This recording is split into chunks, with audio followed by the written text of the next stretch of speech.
Friends দেখুন, একটি dragon গাছের ডাল নিচের দিকে বঞ্চটা বার করে নিয়েছি এবং আগে থেকেই রুটস ছিল গাছে থাকা অবস্থায়, তাই আমরা এখানে কোনো রুটিং হরমোন বা অ্যালোভেরা জেল ব্যবহার করব না। বন্ধুরা দেখুন, আমরা মাটিটি রেডি করে নিয়ে গ্রো ব্যাগে ভরে নিয়েছি।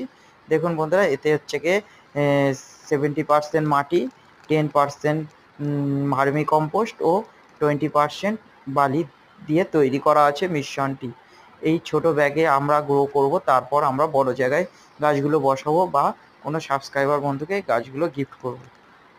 যে আমার চ্যানেলে সাবস্ক্রাইব করবে এবং কমেন্ট করবে, তাকেই আমরা এই গাছগুলো গিফট করে থাকি। বন্ধুরা দেখুন কত সুন্দরভাবে এই গাছটি আমরা এই মাটির মধ্যে বসিয়ে নেব।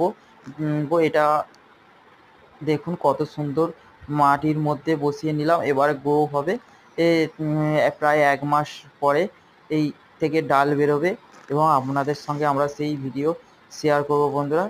আর এইগুলো আমরা গর্ত করে নিচ্ছি। কিছু অপরাজিতা ফুলের গাছ আছে, সেইগুলো আমরা বসিয়ে নেব, বললে চারাগুলো বসিয়ে নেব, নিয়েই একইভাবে গ্রো ব্যাগেতে রিপোর্টিং করে নেব। বন্ধুরা দেখুন, এই যে অপরাজিতা চারাগুলি আমরা বনসাই করব বলে এই পটেতে বসাচ্ছি গ্রো ব্যাগের মধ্যে। দেখুন কত সুন্দর সবুজ সতেজ চারা। বন্ধুরা ভিডিওটি ভালো লাগলে লাইক করবেন, সাবস্ক্রাইব করবেন, শেয়ার করবেন এবং কমেন্টস করবেন। ধন্যবাদ বন্ধুরা।